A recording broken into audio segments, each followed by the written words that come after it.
You are now tuned into Flipping the Birds, a Philly Sports Network podcast. What's going on, Eagles fans? Welcome one, welcome all to another episode of Flipping the Birds.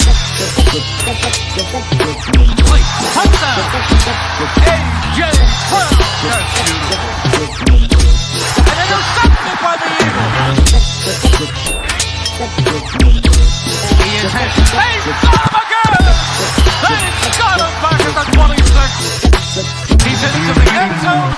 Touchdown, Eagles. What's going on, Eagles fans? Welcome one, welcome all to another episode of Flipping the Birds. I'm Brian Cameron alongside Zach Chavalella, Eric Reese. How was your Thanksgiving weekend, gentlemen? I think I was starting to tell you a little bit before we came on the air. You did. 50-50. I'll put it like that. It was it had its good moments, it had its BS. But I was happy to come to your guys' baby shower. That was a good thing. Can we acknowledge the fact that Eric is tall as hell? No, can we acknowledge the fact that your daughter, Riley, she's dynamite. She comes up to Jackie and I as soon as we walk in. Oh, Eric's here. I'm just like, people know me? Like, I don't know anybody else. People know me. And it's literally your daughter. I'm something of a celebrity myself. So she's dynamite, man. It was awesome. It was a good time. Yeah, she's the best. She was the hostess with the mostest that night. She was definitely in her groove. How you feeling, Zach? Doing all right. Doing fine. It was a good holiday. Double duty, wife's folks, my folks. So busy day. And it's kind of been busy ever since, so we'll see. Busy week. Good stuff though. Good. Going out to Freeze and film some people celebrate Rocky tomorrow morning for Philly. So roll right into the Sixers game. Ducks right. They're up by double digits right now, but it's a long journey for me. I came off a Sixers pod right before hopping on here. Now I got to watch the Sixers. Then I got to talk Sixers with Jody Mack tonight on WIP. And then we got shoot around in the morning and then the game tomorrow night. So I'm ready to talk some Eagles. Do you sleep? Switch up my routine a little bit. Do you breathe in between? Like, is this the thing? They do live in between? No, but I do drink this new drink I have called a long drink. Where if you have a long day, there truly is nothing better to have than a long drink. I love how you were just out here product placement. Yo, shout out to Anthony. Not even DeBona. a sponsor. He was also on PHLY, repping PSN. Who was that? Absolutely. Anthony DeBona. He was on PHLY representing PSN. Going John Mark show. Eagles Nice. Stuff. That's sick. So I caught that going through my subscriptions. So now I got shout out that I am subscribed to PHLY. Shout out to Doug. Yes, I am having another baby, and I appreciate that. But we need to appreciate something that Zach has been hounding me, although he's been ignoring my appreciation about it over the last several weeks. Listen, the praise has to be as loud, if not louder than the slander. Listen, the Eagles beat the Ravens, and they did it convincingly. And I think what's the most impressive part of this win is the fact that Nick Sirianni has this team moving in every single aspect. You guys hear Siri in the background? Yeah, I was about to say, I was like, why is Siri mouthing off? Is Siri continuing the disrespect as you're trying to get the flowers? But he's firing off on all cylinders. He's doing his thing. But before we go to a deep dive on him, Saquon Barkley once again to the rescue. The defense once again to the rescue. Jalen Carter is in his bag. Jordan Davis is alive. Nolan Smith is in his bag. I don't know what else to say about this team. I'm trying to focus, but Marshawn Lynch is really on it tonight. I'll put it like this, man. I know that it's not that his skull is big, it's that his head's small. But go on. I know that I predicted the Ravens to win. I know that it goes with the entire if Eric picks the Eagles to lose, they're going to win. Got it. Understood. Let's get ahead of it now. I will sit there and say this. Justin Tucker, with the day that he had, boy, am I happy that I started Dicker. Holy hell. I mean, what happened to him? They were It saying seems throughout the like game so many times, oh, tried and true. He's one of the best of all times. yeah. Dude, this is like the third time this year that he's missed multiple kicks in a game where the game rested on his shoulders. Because if you look at the margin of victory, Tucker makes 2 of those kicks, man, and we're talking about probably a different result. But good on Philadelphia because they use that as momentum. I know Jalen Hurts like to sit there and say, I don't believe in momentum. They use those misses as momentum. They figured it out. The defense hung around, and Saquon Barkley gashed for over 100 yards against the best rush defense in the league, or the second best. So at the end of the day, props, man. That was a team win in every respect. And that right there, you hit the nail on the head. It was a team win, and I feel like I have some complaints about the game, the complaints about the win, but it was definitely a team win. Zach, what was your takeaway from the Eagles win? Yeah, no, it was definitely a team win led by the team leader, who is one Nick Sirianni. So I'm Dom? very excited for this episode. Big Dom, who the movie will never be made. Wait, can we ask a real quick question? Why the hell is Big Dom wearing a headset on the sideline? He's listening to He got promoted, man. He's big business. Oh, he's big business now. Okay, He's big business, man. Big tunes. But listen, I'm very excited for this particular episode, right? Again, because this is when we acknowledge the importance of Nick Sirianni, and Brian does not have to eat crow, but he's got to eat some Raven. So I'm very excited for this conversation. But you watch how this guy has kept this team together throughout all of this, through players going down, through team leaders going down, right? People talk about Big Dom keeping Nick Sirianni in check. Nick Sirianni has kept this whole team in check, right? These guys have not lost their core message. They've kept the main thing ever since that bye week, which the reporting suggests that apparently Sirianni and Jalen Hurts spent the bye week in a lot of communication with one another. So that just goes to show great leadership from both of their perspective. And listen, this is a situation where I think that you're talking about a guy who deserves to be in consideration for Coach of the Year. Do I think he's going to win it? Do I think he should win it?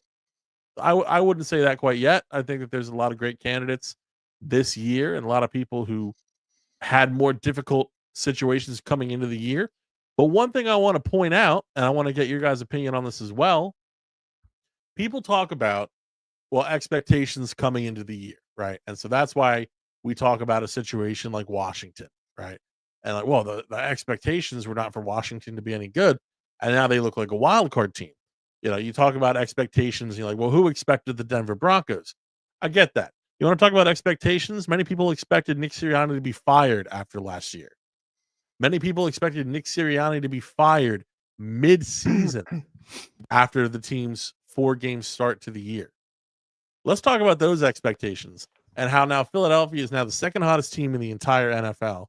And this team is rolling and looking like potentially a Super Bowl favorite behind Nick Sirianni. So let's just talk about those expectations. I just want to hear you guys go off on that for a second. I will. I would happen to agree after that Ravens game. When you go into Baltimore, you win in Baltimore, and you make those adjustments. Shout out to the guys, especially I think Kellen Moore, who's talking all week. We're going to know our times to pass. We're going to know our times to stick to the run. We're not going to abandon the run. We're going to allow as the game comes to us, to let it kind of map itself out. They did exactly that. Controlled the ball. They did not turn it over. No one turned it over. But I like the adjustments I saw there from Moore. I thought that was going to be those were the adjustments that were going to pretty much dictate, the game for Philadelphia, because I always had, even though that Jackson had a pretty good history against Fangio dating back to even last year as the most recent. I would say that over the course of this season, as far as Philadelphia is concerned, that I was a little bit more comfortable with the way that Fangio would go about the game and probably probably adjust. But yeah, and I mean, fantastic job, with those coordinators. now going to the Sirianni comments that you were bringing up about, even, coach of the year, things like that, you brought up before we even logged on today to kind of, even bring this up, as a concept, Zach, you were bringing up the odds for Nick Sirianni to win coach of the year. Now there's about 14 different coaches that were put in the DraftKings odds. Sirianni's ranked 13th in the odds. He's not even in a top 5 rank as far as the odds to win the coach of the year. The top 5 in terms of coach of the year odds is Dan Campbell. It is Kevin O'Connell, Mike Tomlin, Sean Payton, and Jim Harbaugh. I think Sirianni has an opportunity to be the coach of the year over every last one of those names. And it has a lot to do with the way that Philadelphia finished last year. It has a lot to do with the way that he's allowed these players to play. He's allowed his coordinators to kind of, hate to be redundant here, but coordinate. At the end of the day here, Sirianni's learned the lesson from last year. And what we're finding out here is that because he made his own adjustments as a head coach, that the Eagles are rightfully looking like that they would be a favorite to represent the NFC going deep into the playoffs, potentially Super Bowl appearance again.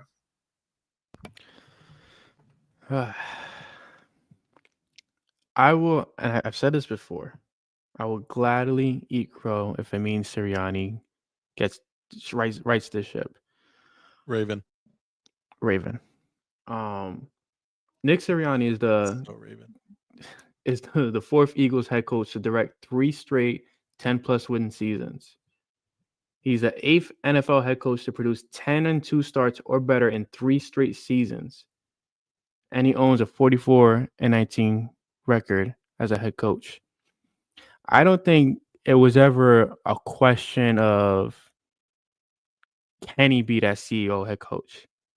I think it was more so the question was, is he willing to do it? Is he willing to take the backseat? Is he willing to kind of just calm down? Because let's be honest for a second. In the beginning of the season, Nick looked like he needed, some off-site help at times. Like he needed a good talk to just to see if his mental health was there, was good, was stable. Because the media was crashing down on him, the fans were crashing down on him, the NFL and the national media was crashing down on him. I mean, Colin Cowherd, I could pull up the reels, and he was calling, Nick Sirianni pretty much a clown on every single reel that he could put out. But what Nick Sirianni has done is kind of like it's respectful, because not only did he mature in the public eye, but he's finally understanding how to hold himself in the public eye. Listen, like behind closed doors, if me, you, and Eric are at a party, like it's fun. Like we're gonna have fun in games, right? But we're on the podcast. Like we had to show, a certain image in order for the brand to strive, right? I don't know so much about that. Which podcast are you talking about? It's been chaotic on a couple of shows here. I'm talking about flipping the other birds. But my thing with Nick is just that he did it. Like he was man enough to say, you know what? I'm gonna cool out in front of the reporters. I'm gonna stop giving people too much information. I'm gonna stop being friendly to people who don't have good intentions for me. And I'm glad that he finally realized that the actual Philadelphia media do not have good intentions for anybody in that locker room. That's been evident for since the beginning of the time. But you can see him now, his whole demeanor when he's in front of the camera. Other than you, of course, right? I have great intentions for everybody. I mean, listen, if Nick Sirianni hit me up with a text like, "Hey, you want to grab a beer?" I'm like, "Yeah, sure, bro. Let's do this." Brian shit. is the exception, not the rule. Yes, exactly. But my thing with him is just that he's learning, and when he's in front of the camera, he's stone cold. He's solid. He's to the point. Get it out. But behind closed doors, you're seeing the passion that he has with the guys. He's saying to the guys like, "No, head down, move forward. Let's get it done," because we haven't done nothing lately. And I completely agree with him. They haven't done anything special just yet because there's still aspects of the game that haven't really clicked. And that's mostly offensively. And I think that's due in part because they're missing Devontae Smith. What I do like, though, is the middle of the field is getting ate up by A.J. Brown a lot and Dallas Goedert. Like, they're starting to use the slants. They're starting to use common sense when it comes to these guys. And I freaking love that. I fear, and you guys can rip me for this all you want, but I do fear that if the passing game doesn't start building a bit of a momentum, a bit of a groove heading into the playoffs, I don't want them to wear Saquon down to the point where they just become a one-dimensional team. That's my only fear right now.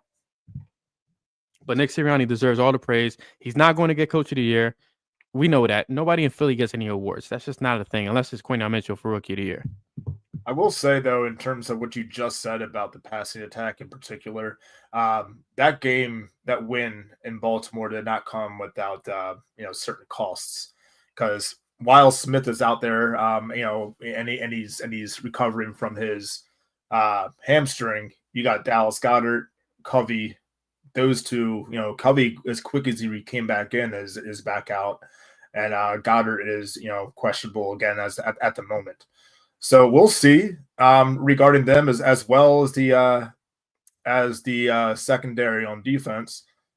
Blankenship concussion. No, he left the game there during that, and Slay did not play. But again, credit again to the defense there.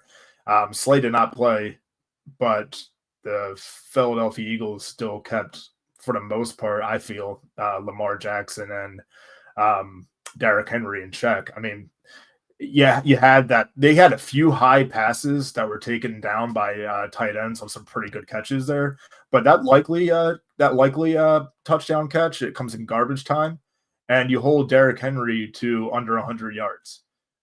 I take that as a win and overall. I think you have to. I think that you have to look at the individual victories in this game, the minutia performances that we saw, and it's. I think Liam wrote an article about this earlier this week, but Philadelphia is replicating at least part of their plan for success back in 2017, which is that focus on depth. 2017-18. Which is having that depth, that next man up mentality, right? So being able to have guys step up, and I'm counting Cooper DeJean stepping up for Avonte Maddox. Not that Maddox is hurt; he just has not been playing up to the level that they need him to this season. To be polite, talking about Nolan Smith stepping up in Brandon Graham's absence. There's guys. I can't believe I'm gonna mess up his name when I'm trying to praise him. Tristan McCollum. Yes. Yeah. I mean, talk about a guy who. And I want to pick your brain about that. Like, why McCollum over Sidney Brown? I mean, has anybody noticed that we haven't seen much of Brown? Just very quick answer to that. Fangio kind of, gave his answer. He just thought that he was more prepared to play. At the end of the day, that's it. So, and listen, right move by all accounts. I mean, the way that McCollum played, I know he wasn't perfect, but he had a very big breakup at the end of the game too, and that kind of sealed it. And you can argue it should have been a pick, but who really cares? It's fourth down. No, I think that's a great move for the entire team moving forward as well, because that's the kind of decision that gets some confidence in Tristan McCollum and also makes Sidney Brown a bit more hungry, right? And just with I'll call it, potential to see injury in this safety tandem between CJ and between Reed, you're gonna need all four of those safeties at some point, even if it's just for a snap here, a snap there. So, to build confidence in a guy like Tristan to be able to kind of stoke the flames of competitive nature that Sidney Brown absolutely has. If you have listened to the guy talk, if you've seen him on the field, that man's a competitor. So I don't think that he is the kind who's going to pout about not getting in instead of McCollum. I think he's the kind who is going to say, well, you're not going to do that again, and I'm going to force your hand. So I'm looking forward to see what he has for the rest of the season. And can we talk about the linebackers? I feel like we've given a lot of praise to Zach Bond, a lot of praise to Nakobe Dean, but I'm still in awe of how great this defense is, because I remember saying in the beginning of the season, like, that this defense wasn't going to find their footing just yet. Like they had to rely on the offense, and it's been completely opposite for a better part of the season. But Nakobe Dean and Zach Bond, like these guys are they're perfect for each other. They're perfect for this defense, and they just make things work. Everybody on this, Nick Sirianni always says everybody has to play their role. Jalen Hurts always says everybody has to play their role. And that's exactly what this defense does. Jordan Davis against the run. Jalen Carter is always getting after the quarterback. Nolan Smith, a lot of people owe Nolan Smith a big apology, a very big apology, because they were saying that he was a bust for being selected in the first round, and all he needed was the opportunity to do so, and he's doing it. I think he had the most pressures in the game against the Ravens, and his speed off the line of scrimmages, it's very welcoming. Zach Bond's season right now is outpacing Luke Kuechly's Defensive Player of the Year season. Just flat out. That's a wow moment. Yeah, I mean it is, and I'll sit there and say this as well. I think one of the other storylines that doesn't get discussed enough is, all right, this is how much of a safety blanket or security blanket, if you will, that Quinyon Mitchell is, but I don't think he's allowed any receiver so far to have more than 30 yards receiving. Yeah, no, it's honestly impressive, and it's insane, especially since that's it wasn't supposed to be his strength coming into his time in Philadelphia, right? The whole everything that we heard, even from people on the Saints beat, was that he's a rusher. That's what they need to focus on. Get him away from coverage, rush him down the middle, and he's exceeded those expectations. And I think, Brian, you also touch on a good point when you bring up Nolan Smith, and I agree. I think people should apologize to Nolan Smith for doubting him, and I think that any way that we can encourage people to apologize to Nolan, it is our responsibility to do so, no matter the personal cost. So with that said, I must agree with Marshawn Lynch that we should have Brian apologize to Nick Sirianni, Eric, to ensure you have that great Marshawn memory. Did I Lynch not apologize at the beginning of apologizes the show? Did I not to Nolan apologize, Smith. Eric? Please keep me honest for a moment. I've been feel drinking. like I don't have great memory, but I feel like you I didn't picked it hear an up apology. about Sirianni for sure. Yeah, like what's I going will on sit with there you, and say, Will? this is a completely different season from last year. Last year, I was not about Sirianni. I feel like Brian and I might have been in the same boat. Last year, Eric was ripping. Yeah, I Every mean, week. but the fact of the matter is, everything I was ripping Sirianni about last year has kind of disappeared this year. So what do I have left to say? It's kind of like, right, Nakobe Dean, right? For another example, Nakobe Dean, somebody I was ripping in the preseason, sitting there saying, what is he has to show the world everything that he did. So what do I have to say? Yeah, well, I think you're bringing up a really interesting and important, I want to say, distinction on that fine line, right? There is, and I believe especially for us, and I get it, we're hosting a podcast. Not all of us are Eagles beat reporter, but I'll speak for, I'm not even making fun anymore, Brian, but to kind of speak for him a little bit. There's an importance for all of us in our respective fields, because we're all beats for individual teams, to make sure that any negative that we speak on a player or a coach or anyone part of the team is fair critique and criticism of their performance, right? And if we are saying things such as they're going to have to show people X, Y, or Z, they're going to have to prove 1, 2, or 3. I think that's completely fair. I think that is completely in line with, not only what is right, but what I would even call our responsibility to accurately portray it. We are not cheerleaders. We have fun on this podcast. We're not cheerleaders for the team. Again, especially Brian being the credentialed Eagles beat here. Like, we're not here to throw pom-poms up. As much fun as we have joking about Nick Sirianni coming to Sunday dinner, like, we're not here to fluff guys just for the hell of it, Yeah. And so I think that's very applicable for Nick early in the season when he did not perform up to the standards of which he should have been. I think it's appropriate for guys like Nolan and Nakobe coming into the season. And it's just with that same voice and it has to come from the chest all the same, that now the praise must come, and it has been. Now the praise must come for all of these guys because they have done everything they've needed to do. And in cases like Zach Bond, much, much more.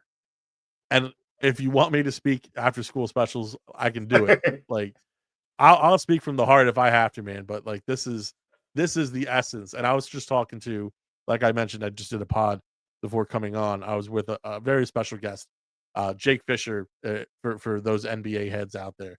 And Jake is a guy who I've been connected to since I kind of started doing this. And he's one of those guys who I think does it right. I'm not gonna, I'm not gonna fluff the team. I'm not gonna fluff Jake. He doesn't need it. But man, like, you gotta respect the people who do it right. And that's what I try to emulate. So I take it seriously, as much as, like I said, we love to have fun on this podcast. And there's always a place for fun in this business, I feel, as well. I think that this is a very important matter, that people take things such as criticism and also, conversely, praise seriously. Pull that up real quick from Duck about CJ Gardner-Johnson. This is the apology tour? Is that what's going to happen right now? No, this is not the apology tour. But I will sit there and say that's absolutely true. I buried CJ Gardner-Johnson on this show at the beginning of the season. Talk about how he couldn't tackle. He was missing. He was getting burnt left and right. And honestly, like, I didn't like the way that Slay went on Parsons' podcast and sort of did the same, because, I mean, as a teammate, I think that's, pretty selfish, even though I said it. So, like, it also is like people are seeing it. But if, again, to what Zach's saying, you do have to give your flowers once to someone, makes those improvements, makes those adjustments. So that's exactly something that we are saying here. Gardner-Johnson's been playing better football, looking like his former self, looking like the point of the reason that the Eagles brought him back over the last few weeks. But also, taking into consideration, though, I think it's strange, and I'm not going to apologize for my prediction of picking the Ravens to win, because kind of in what you're saying, Zach, like, if we just threw fluff in here, I would just come here and be like, you know what? It's an Eagles podcast, 100% all the time, 94-3, Eagles win every game, Super Bowl champions forever. That's what I would say, but I'm not, because that's insane. And so at the end of the day here, you do have to kind of call your shots. I mean, the Eagles, they were defeating teams, and sometimes not by a large margin, as you saw against the Jaguars. It was the same margin of victory. And you're thinking to yourself, what happens when you play against those better teams? It's not just that, we were talking about it for 5 weeks. I felt like, what happens when you play against the Ravens, a better team that they'll probably see in the postseason, or maybe in the postseason if they're the team that represents the AFC in the Super Bowl. But you can't just kind of construct what your expectations are by beating those Dallas Cowboys.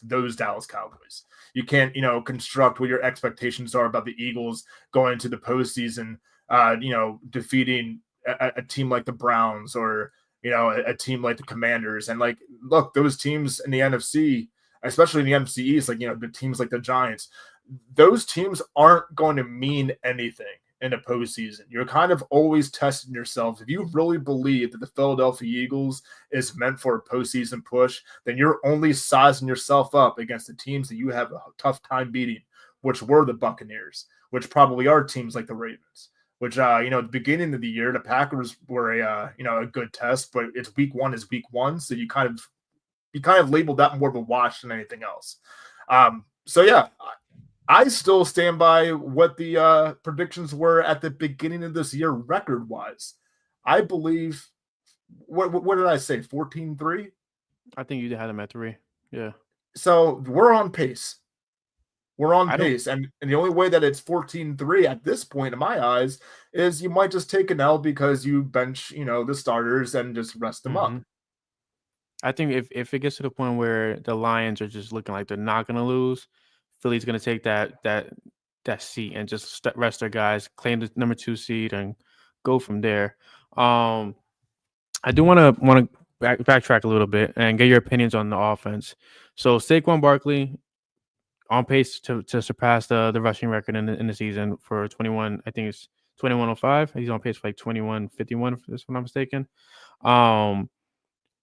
What are you guys concerned about the passing attack at all? Like, are you concerned that they're not as consistent as should be or need be because of all the injuries and like you got AJ Brown back, right? But then now Devontae Smith is out. You possibly getting Devontae Smith back, but now Goddard is out. Like, are you guys concerned heading into the playoffs that if this team is not completely healthy on the offensive side, that they're they could run Saquon one into the ground and two become a one-dimensional team in the playoffs? Is there a cornerback who can shut down AJ Brown? No, not at all. Then I'm not worried, right? I mean, listen, this team is built through the rushing attack. So having Saquon there, even against one of the league's top rushing defenses in Baltimore, they couldn't stop him. They couldn't stop Philadelphia from committing to the run, right? So first and foremost, that opens up so much more. On top of that, you look at how AJ Brown played in this game, and other than that one deep ball that I'm not saying nothing. I'm not saying nothing. I'm just saying it may have been catchable, is all I'm saying. Right. So, what I will say is that there's obviously a concern when it comes to depth, but will they need that depth? Is Jalen going to look at that depth? Grant Calcaterra has played fantastic in the absence of Dallas Goedert. I don't expect him to be prime Travis Kelce out there necessarily, but I think he can be serviceable. Jalen Hurts has a good relationship throwing to him as well. I'm not really worried about it. Devontae, even if he does come back, if they want to have him sit another week just to make sure. I'll say this right now, man. It's Carolina. Like, let him sit. Rest the hammy on me. That's fine. AJ Brown was running around out there as if he was playing against kindergartners against Baltimore last week, right? He was getting open effectively whenever he wanted to. So for me, I don't really think there's a lot of concern to be had just because of how truly elite the Eagles are at the offensive line protecting for Saquon and for Jalen Hurts, at running back Saquon Barkley, and at that wide receiver one position, AJ Brown. Like, listen, AJ Brown all we got, AJ Brown all we need, man. Like, that's when you talk about the receiving core, that man is that impressive. He's that impressive, man. Like, he doesn't get enough credit because he's not in that kind of, it's not even really a West Coast. It's not a gunslinger kind of offense. Like, he's not in a situation where Jalen is throwing to him like Joe Burrow throws to Jamar Chase. He's not, in a situation where Kirk Cousins used to throw to Justin Jefferson. And if he was, and not that I think that he has to be away from Jalen to do that. I think Jalen can do that. But if he was, he'd be among the leaders in receptions every single year that he plays. And I'm confident that he would probably lead the league for receivers in touchdowns as well, because he can haul them in. So no, I'm not worried. Okay, that's fair. What about you, Eric? Yeah, I'm not worried about the passing attack whatsoever. I think it's been balanced and rightfully balanced. I don't think that it's a matter really of of overworking Barkley. I think that the Eagles have addressed that, especially the media, where they're discussing that they're kind of load managing these star players, these workhorses, if you will, during practices, and they're allowing them to be ready, for the games, and they're allowing them to be that they're most healthy, ready to take on that anticipated workload. To many of the points that Zach was saying, I don't think AJ Brown is a guy that's for the most part going to be covered by any team, especially ones that are really left on the schedule. And then in the playoffs, it's kind of going right back to the formula that got you there, which is what they're doing right now against the Ravens, yada, whoever. So I do think that, we've seen we've seen the history this season as far as when Goddard's been out of the lineup. Okay, what can happen? Well, Calcaterra's played well. Well, for Calcaterra to look well, Hurts has to give him the ball. So Hurts, is really transformed, I think, as a passer. Now, does that mean that he's, is he so much smarter as a passer? I think he is because he's winning with fewer weapons at times. And that might include obviously, in the backfield there, the rush attack is aiding him, but at the same time, you have to understand that it's not just a rushing attack. It's not just Barkley who's finding the end zone. You had Goddard find the end zone. You've had Brown find the end zone. You've had Hurts do it himself in times. You've had change of pace backs like Gainwell to do it.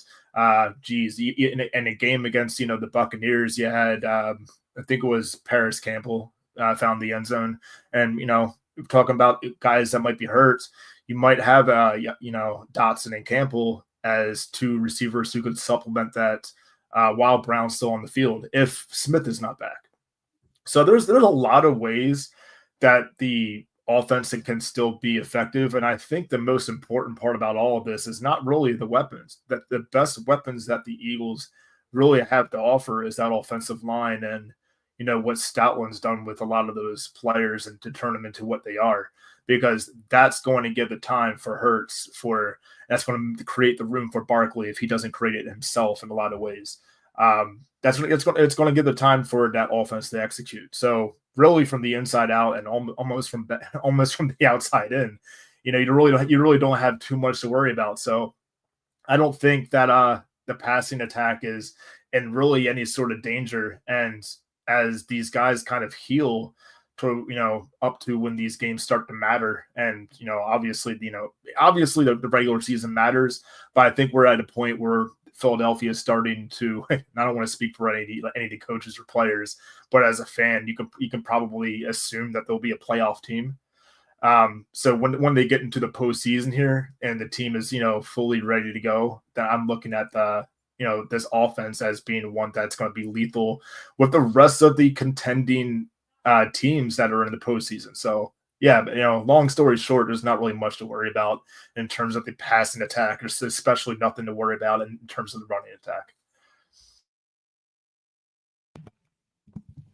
So we've gone over the defense, we've gone over the offense, we've given Nick Sirianni his flowers. We do have a question in the chat from Jay Fizz. Do you think that Maddox should be given grace because he's still coming back from injury, or should they slowly start coming up with a plan to replace him for the playoffs? I mean, they've already replaced him. He's effectively just in on occasional snaps, right? And I believe in dime packages too. Just without Rodgers, because Rodgers obviously is floating outside to work when Darius is out there. But if you're going to put Rodgers out there, in dime packages instead, when Darius Slay comes back healthy, that's fine. I don't think this is Keely's job. I don't think this is something for. I love Keely. I love his game. I just don't think this is the role for him. And I don't want Kenyon. I don't want Darius Slay moving inside. So, if you're not moving Isaiah Rodgers inside, I think this is Maddox to keep. He has not played well, but I think that you're better off step as well. keeping him. He's definitely lost multiple steps, and it's unfortunate. You hope it's just because he's coming back from the injury. He's had a number of nagging injuries over the years, so it really seems like I think this might be it, at least for him in Philadelphia. So I think you are still better off running with him in that role, just because it's such a rarely used role, and you want to make sure that you keep these other guys out for the outside, right? Talking about Keely, talking about Isaiah Rodgers. But if you're going to replace him, Rodgers is the only one that I would consider doing it with. Yeah, that's absolutely true. I was going to sit there and say the same thing. It's more dependent on the packages that you're using and the personnel that's probably missing to see, how many snaps Maddox is going to get. But you bring up Ringo. What is our assessment of Ringo and, what he could, what's in his future, I guess, in Philly? We haven't really seen too much of him. And I kind of thought before this season that maybe Ringo is making, these strides in his development where you probably would see more. I don't know. What are you guys' thoughts on Ringo? I think if Rodgers wasn't around, Ringo would be that second outside quarterback, replacing Slay when Slay's injured. It's just a matter of him not being ahead of Rodgers. Rodgers is really damn good, and he's the perfect guy to be behind Slay and Quinion. It's a matter of just opportunity. I think Ringo is still in the plans for the future. None of us believe Slay's going to be here past this year. And if Rodgers is still here, then hey, like they'll work him into the rotation somehow, some way. Yeah, I'm not as high on Rodgers. I think it's more of a respect thing that they've given him that secondary outside corner spot. I'm ready to embrace Keely Ringo as the second starting outside corner starting next season. If I'm the Philadelphia Eagles, and 100% for that happens. you save the money of having to bring Rodgers back. I believe he's a free agent this offseason. Darius Slay, again, it's not unlikely the team may part ways with him this summer. So if you're rolling out there with a core in your corners of Kenyon and Ringo outside with Cooper DeJean working the slot, I'm extremely comfortable with that. Now, I would like to, at that point, potentially bring in a younger corner. Even still, I know those guys are young, but possibly in a later round, I'd be interested in potentially bringing in a skilled veteran on the cheap in free agency as well, because you want to make sure that position is, I hate to say stacked, but you want to make sure that you have options, because as we've seen, guys can get nicked up, even if it's just for a couple plays here or there. I mean, Kenyon even missed time during this last game, right? So, for me, I need to focus on depth, but considering Darius Slay is not playing on the cheap, and Isaiah Rodgers is probably looking to get paid this summer, James Bradbury is still on the team, but he's a safety, I guess, Who? and who knows exactly. Who's that? Exactly. The only thing So- that's reminded me of Bradbury this season is when who was it? There was a shoddy pass interference call. God, 2 weeks ago, yeah, the Rams game, and the graphic came up and it said Bradbury, and I was like, "What was Bradbury in this game?"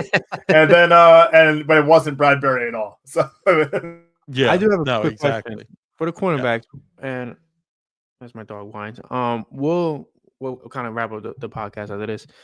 Would you guys be opposed to Slay signing a smaller deal for another year or so? Would he do it?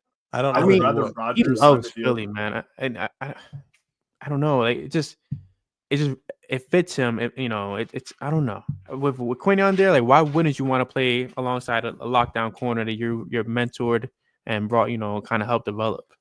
I'll say this: if he is willing, which I highly doubt that he would be. If he were willing, I'd be down for it. I think that there's still enough of a player in there. I think that they're contrary to everything that he demonstrates to the public. I think there's enough of a valued veteran in there that the team appreciates. So yeah, I would definitely bring him back if he's willing to come back on a fairly priced deal. But I don't see that being a You heard it here, realistic Slay. concept. Zach is willing to pay for your contract for you to stay in Philly for 1 With more year. arms wide open. It's like a Creed song. Yeah, no, I don't see him coming back on a cheap deal. I think that he would be pretty much finished, like kind of like what you guys would be saying. I do believe, and I don't know what extent that Isaiah Rodgers is expecting to get paid, per season and all that, what the money is going to look like in terms of the figures. But I think with a young stable of defensive backs and then Isaiah Rodgers, you're probably better off with that going into the future than obviously, keeping Slay around. I understand the connections that Slay has, mentoring Mitchell and things like that. But there is a lot in me that does still feel that Slay, is kind of parlayed into his next life, which is probably doing the podcasting. He's just not going to be a player podcaster. He's just going to be podcaster. So he's going to be a little bit unlike what you see in like Micah Parsons, but he might be on a Micah Parsons show. Who knows? So I can't stop that. We've already seen it. Yeah, let him do his thing. I'm all for that. I would love to see like another year Slay alongside Quinion, but that's it's up to him at the end of the day. So yeah, we discussed the defense, we discussed the offense, we discussed Nick Sirianni's growth throughout this season and how I do apologize for all the crow I gave him. But hey, a fair assessment is a fair assessment in the right time. Eagles do take on the Panthers on Sunday. It's a 1:00 game, if I'm not mistaken, which we will be previewing the show Saturday morning to kind of go over what to look forward to in that game. I do believe I'm at the game on Sunday, if I'm not mistaken. So it should be a good time. But yeah, I mean, any last thoughts? Can we hype up that game like in a way that's like Saquon Barkley versus Miles Sanders? Can we hype it up? Well, is Miles? I think he's on. I don't think. right? Yeah, I think he's actually not healthy to play. Can I be disrespectful for a minute? Oh yeah, sure. Go ahead. There was and much love to Miles, heal up, but there was a video earlier today, a Miles Sanders appreciation post, talking about how much they love Saquon Barkley, but they will never forget who wore 26 before. Man, I completely forgot what number Miles Sanders wore. It has not entered my mind since I saw Saquon put on the uniform. I had zero idea that he was also 26. It has not entered my mind once. So again, much love to Miles down there in Carolina. Hope he heals up quick. But man, did I forget that he was 26? This is still a no slander Sanders podcast, okay? It's not slander. It's fact. Well, Zach, you bring up a good point, and I just want to bring this up real quick. So did Jay Ajayi. He wore 26. So I'll never forget Jay Ajayi. 26. Much love to Jay Ajayi. And Lito Shepherd. I'll never forget Lito Shepherd. Jalen Watkins. I'll forget Jalen Watkins. Kerry Williams. I'll forget Kerry Williams. So 50-50.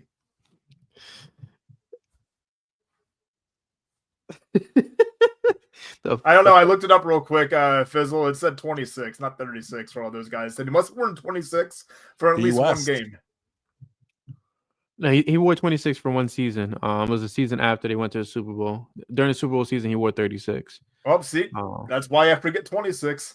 Yeah, they brought him back, and then he wore 26 that time.